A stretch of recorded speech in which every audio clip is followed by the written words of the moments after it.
Shalom, Ibu, Bapak, Ibu, saudara-saudari sekalian yang saya kasih. Semoga Anda di dalam lindungan Tuhan senantiasa. Shalom. Pokok bahasan kita kali ini adalah ini yang benar tentang hukum Taurat. Jangan ikuti penyesat. Ini yang benar tentang hukum Taurat. Jangan ikuti penyesat. Para penyesat yang membawa orang Kristen menjadi murtad sengaja membingungkan masalah hukum Taurat. Seolah-olah ada pertentangan di antara Nabi Musa, Yesus Kristus, dan Rasul Paulus. Dengan tujuan menimbulkan ketidakpercayaan orang Kristen atas Alkitab, kemudian tidak percaya kepada Tuhan Yesus, dan mereka menjadi murtad. Para penyesat mengatakan bahwa Nabi Musa membawa hukum Taurat, Yesus Kristus menggenapi hukum Taurat. Lalu Rasul Paulus membatalkan hukum Taurat. Alkitab ini kacau katanya. Kontradiksi dalam segala sesuatu.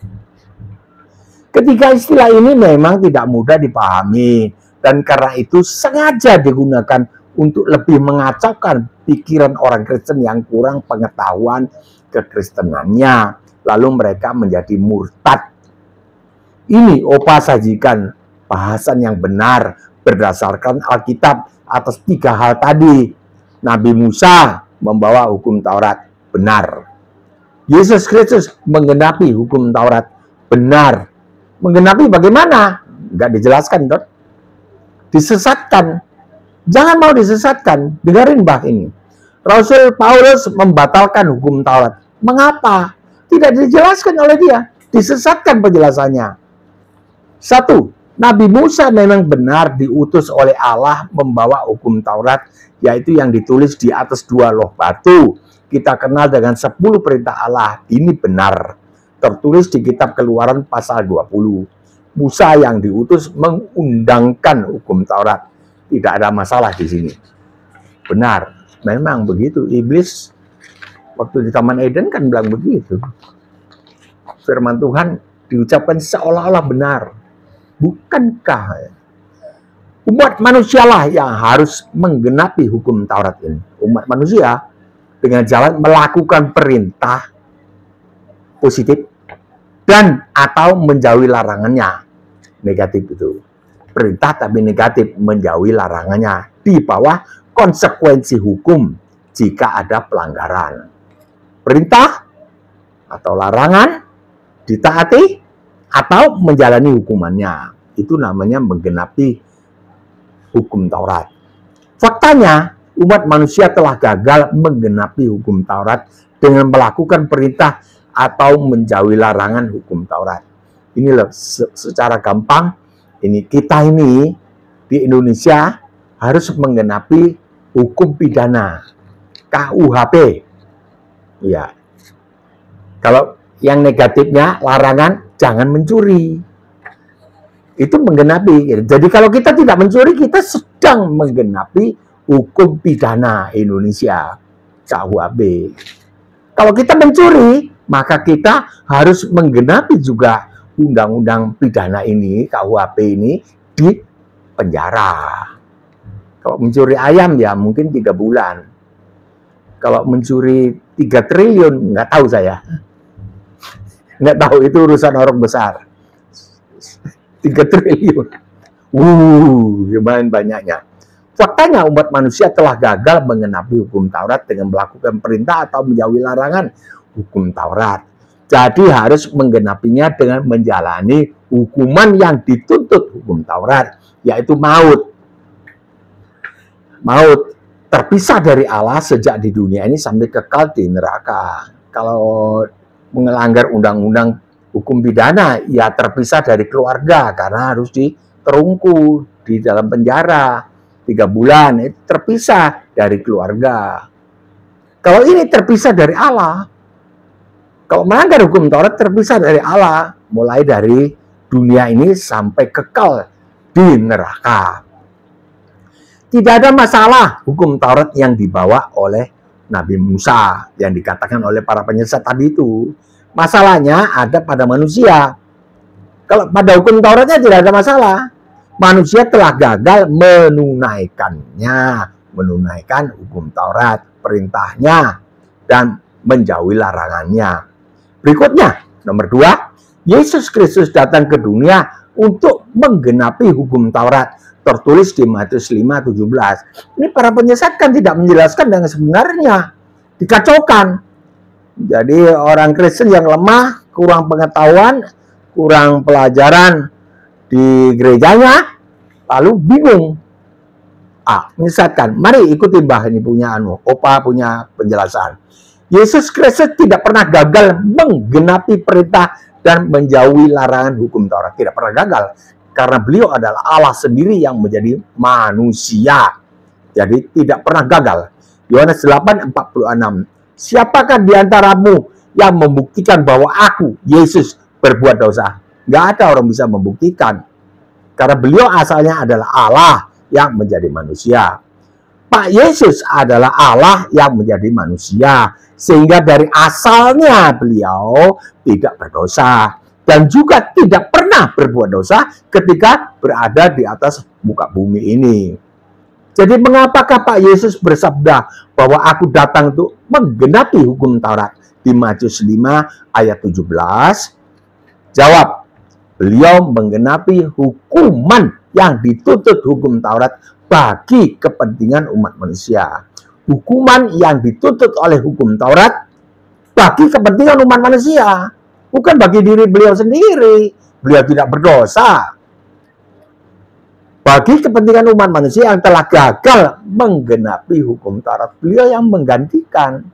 Di Yohanes 19:30 terjemahan lama LAI tahun 1952 ditulis, ketika disalib setelah Yesus mengecap duka itu, maka katanya, sudahlah genap. Lalu ia menundukkan kepalanya serta menyerahkan nyawanya, menyerahkan rohnya. Artinya, hukuman bagi umat manusia sudahlah ku genapi. Hukumannya sudah ku genapi. Kalau terjemahan baru, sudahlah selesai. Artinya sama. Sudahlah selesai ku genapi. Hukuman yang seharusnya dijalani oleh umat manusia sudahlah ku genapi.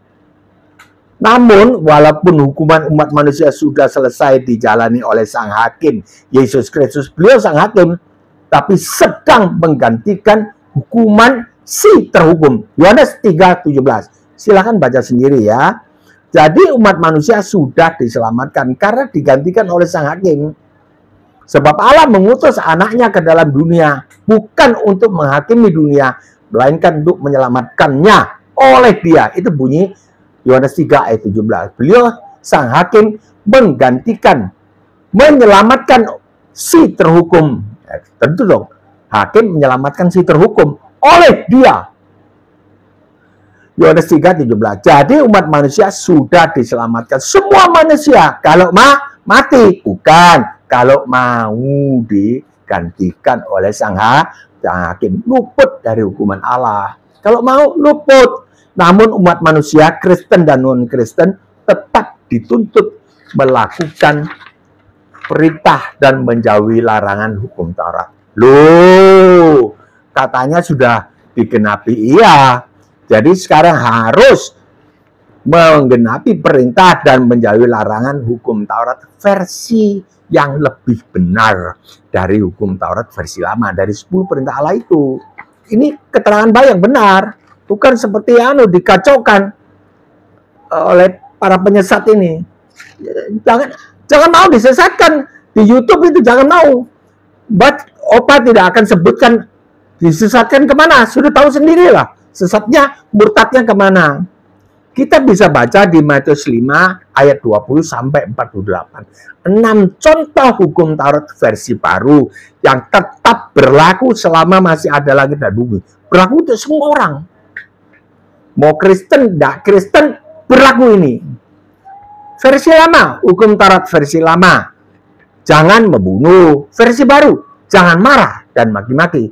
Ini berlaku untuk orang Kristen dan orang non-Kristen. Orang yang mau digantikan oleh beliau ataupun orang yang tidak mau tetap berlaku. Kalau maki-maki, ya kalau orang tidak mau digantikan oleh beliau, berarti ya memang sudah memang harus masuk neraka. Sudah pasti masuk neraka ya. Tapi kalau orang Kristen maki-maki, dia mesti masuk neraka. Nah, tapi ada jalan keluarnya. Matius 5:23. Versi 2, versi lama, jangan berzina. Versi baru, jangan melihat lawan jenis lalu ingin berbuat zina dengan orang yang dilihat tadi, ya lawan jenis. Tapi sekarang zamannya sejenis. Ini lebih berbahaya. Ya, saya, Opa, Mbak Bagio juga seringkali mendapat salam dari orang laki-laki. Halo, apa kabar? Begini-begini. Nggak lama dia kirim video, yaitu homoseksual, laki-laki dengan laki-laki. Nah, ini harus diwaspadai. Nomor 3, versi lama, boleh bercerai asal memberi surat cerai. Ini hukum Taurat versi lama. Versi baru, jangan bercerai kecuali ada perzinahan di dalam pernikahan. 4, versi lama, kalau bersumpah harus bersumpah benar, tidak boleh sumpah palsu dalam hal masalah pribadi, masalah persoalan pribadi. Versi baru, jangan bersumpah walaupun sumpah yang benar, tidak boleh. Kalau ya, kata ya, kalau tidak, berkata tidak. 5, versi lama, mata ganti mata, gigi ganti gigi, mesti balas yang setimpal. Versi baru, jangan melawan orang yang berbuat jahat kepada kamu. Jangan melawan. Ya oke lah, oke. Ngalah saja. Ini Matius 5:39. 6, versi lama, kasihlah sesama manusia. Wah, sudah bagus. Kalau mengasihi yang hewani, sesama agama. Karena agama saya di situ juga, saling mengasihi. Kita bisa saling mengasihi. Kalau saya rasnya kemudian situ rasnya kita saling mengasihi. Ini kasih hewani. Ini tidak boleh. Harus mengasihi sesama manusia. Walaupun di sini rasnya di sana rasnya itu. Mesti saling mengasihi. Dia susah, kita saling menolong. Di sini agama di sana agama B. Beda agama, harus saling mengasihi. Itu kasihlah sesama manusia. Itu sudah bagus. Kalau yang kasih sesama agama, sesama ras, itu kasih hewani. Semut merah mengasihi semut merah. Tidak mungkin dia mengasihi semut hitam. Pasti semut hitam diterkam. Kalah semut hitam. Karena giginya itu semut merah ada racunnya. Kalau kita semut digigit, panasnya. Kalau semut hitam tidak menggigit. Semut hitam tidak menggigit. Ya. Jadi kasihnya harus kasih manusia sama manusia. Tapi itu sudah tidak berlaku sejak Yesus Kristus wafat di atas kayu salib. Matius 5:44. Tetapi aku berkata kepadamu, kasihlah musuhmu. Jadi orang yang memusuhi kita, musuh pribadi, bukan musuh negara ya. Musuh pribadi itu harus kita kasih. Mari kita praktek bersama. Ya, ini susah. Ini kelas tinggi. Ya, di atas universitas ini kelasnya kelas profesor. Supaya kamu menjadi anak-anak Bapakmu yang di sorga, yang memberi matahari kepada orang yang benar dan orang yang tidak benar. Memberi matahari kepada orang yang baik dan orang yang tidak baik. Allah Bapak begitu. Jadi kamu juga mengasihi orang yang baik dengan kamu dan mengasihi orang yang jahat kepada kamu. Harus kamu kasih. Itu yang berlaku. Hal ini disabdakan pula di Lukas 16, pasal 16, ayat 16, 17, 18. Opaku kutipkan sekaligus dengan pengertiannya untuk mengejar singkatnya durasi video ini. Pak Yesus bersabda, hukum Taurat versi lama berlaku sampai dengan zaman Yohanes Pembaptis, sepupu saya. Sepupu Pak Yesus. 6 bulan lebih tua Yohanes Pembaptis. Artinya hukum Taurat versi lama berlaku sampai saat aku mati di atas kayu salib. Setelah itu hukum Taurat versi lama tidak berlaku lagi. Hukum Taurat versi lama berlaku sampai dengan zaman Yohanes. Zaman Yohanes ya zamannya beliau sama. 17 yang berlaku sekarang adalah hukum Taurat versi yang baru. Itu Lukas pasal 16 ayat 17. Yang berlaku adalah hukum Taurat versi baru. Contohnya ada di ayat berikutnya, 18. Jangan kamu bercerai. Silakan tonton video ke-32 dan ke-33, masing-masing hanya 6 menit saja di channel ini. Channel ini, Sharing Tulus Kekristenan. Nah, itulah penjelasan yang benar tentang Yesus Kristus. Tentang menggenapi hukum Taurat. Yesus Kristus menggenapi hukum Taurat. Jadi harus mengerti ini. Hukum Nabi Musa membawa hukum Taurat. Yesus Kristus menggenapi hukum Taurat. Tidak ada kontradiksi di antara kedua ini. Musa dan Yesus Kristus tidak ada kontradiksi kan? Tidak ada. Halnya beda-beda, berbeda. Di sana membawa hukum Taurat, diutus membawa hukum Taurat di Keluaran 20, Yesus Kristus diutus menggenapi hukum Taurat. Apanya? Menggenapi tuntutannya hukum Taurat yang gagal dilakukan oleh umat manusia. Digenapi oleh beliau di atas kayu salib. Menggenapi hukumannya. Nomor 3, sekarang tentang Rasul Paulus yang kata si penyesat telah membatalkan hukum Taurat. Ini kan dikacaukan. Oh, ini kacau kan? Tidak ada yang kacau sendiri-sendiri. Tidak ada. Jangan mau disesatkan. Ayatnya itu di Efesus 2 ayat 15. Sebab dengan matinya Yesus Kristus sebagai manusia, Yesus Kristus telah membatalkan hukum Taurat. Hukum Taurat dibatalkan, dipegang oleh dia. Nah, ini membatalkan. Bagaimana? Di sana membawa, di sini menggenapi, lalu Rasul Paulus membatalkan. Ini Rasul Paulus, ya, ini musuhnya Yesus Kristus ini. Kata si penyesat tadi, jangan mau. Ulangi, sebab dengan matinya Yesus Kristus sebagai manusia, Yesus Kristus telah membatalkan hukum Taurat dengan segala perintah dan ketentuannya. Perintah apa? Untuk menciptakan keduanya, orang Yahudi dan orang non-Yahudi, perintah dan ketentuannya. Kalau orang Yahudi tidak boleh kumpul dengan orang non-Yahudi. Karena satunya sunat, satunya tidak bersunat. Tidak boleh kumpul. Ya ini sampai sekarang ada yang mempraktekkan demikian. Maka itu Mbak, Opa kalau masuk rumahnya orang yang berbeda agamanya, Mbak bilang saya tidak bersunat. Apa boleh masuk rumah? Ya. Jadi dengan matinya beliau, Yesus Kristus, beliau membatalkan ketentuan itu. Membatalkan ketentuan ini. Supaya kedua manusia itu menjadi satu manusia baru di dalam dirinya. Di dalam dirinya, Yesus Kristus kita menjadi satu. Entah lu orang Yahudi, entah lu orang suku apa, bangsa apa, kita menjadi satu. Di dalam dirinya Yesus Kristus, dan dengan itu ia mengatakan damai sejahtera. Maka itu tidak ada perasaan berbeda. Berbeda ras, berbeda sunat atau enggak sunat. Tidak ada. Itu yang dimaksud membatalkan. Bukan membatalkan perintah hukum Taurat lalu kita tidak melakukan perintah hukum Taurat. Keliru. Hukum Taurat tetap dilakukan dengan dasar versi baru. Itu tadi yang 6 contohnya, yang 6. Nggak boleh cerai, nggak boleh kawin lagi. Apalagi kawin, lihat aja, ingin aja sudah salah. Sama dengan berzina, apalagi kawin lagi, tambah istri. Nah, itu salah, tidak benar.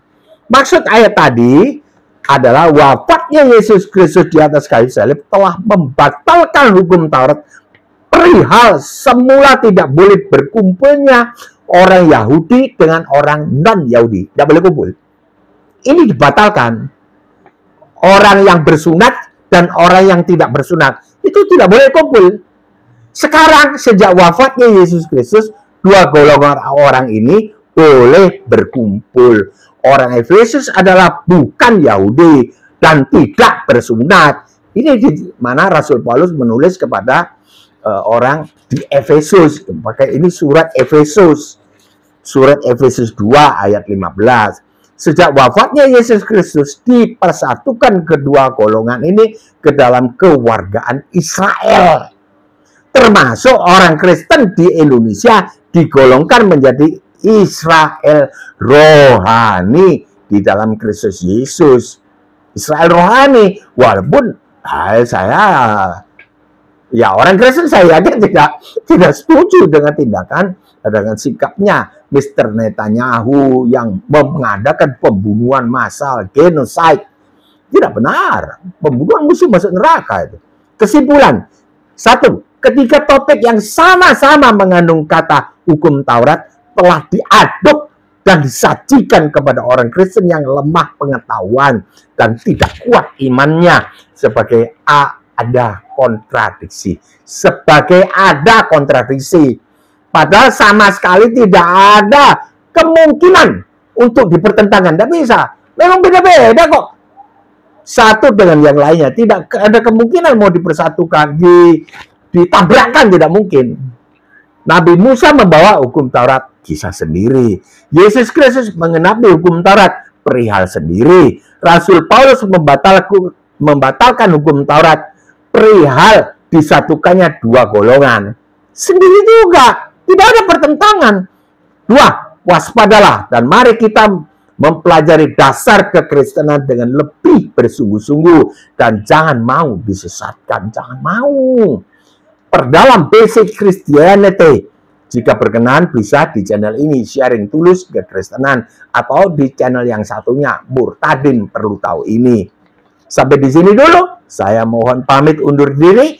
Insya Allah kita masih diberi kesempatan jumpa lagi.